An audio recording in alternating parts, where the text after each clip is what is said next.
Kabastusan nga ba ang ginawa ni Janela Salvador kay Kim Chu nang mag-guest siya sa It's Showtime nitong nagdaang Martes, April 2.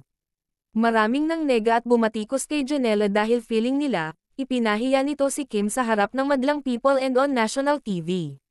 Bumisita sa It's Showtime ang kapamilya actress-singer kasama ang Thai actor na si Win Metawin para mag-promote ng pelikula nilang Under Parallel Skies.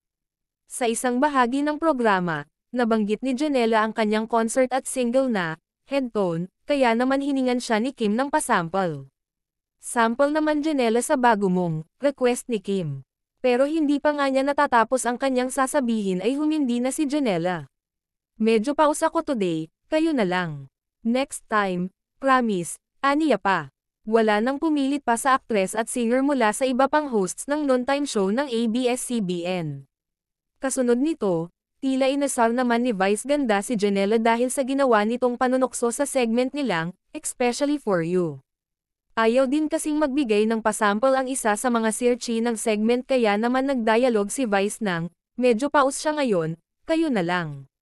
Shook ang mga kasamahan ng TV host comedian sa kanyang hirit habang si Kim ay tawang-tawa.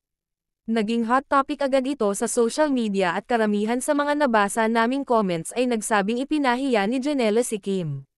Nag-promote ka pa Janela girl tas makapagsabi ka pa ng, kayo na lang. Like what? Kaya kang pinag-sample diba? Ang banat ng isang Twitter user. Hahaha medyo rude pagkakasabi niya dyan ha. Di nag-iisip nasa national television siya. Pwede namang sabihing pasensya po, pause kasi ako ngayon Say ng isa pa. Pero in fairness, meron din namang dumipensa para kay Janela tulad ng isang netizen na nagpost ng, kayo na lang po, was even respectful in a way.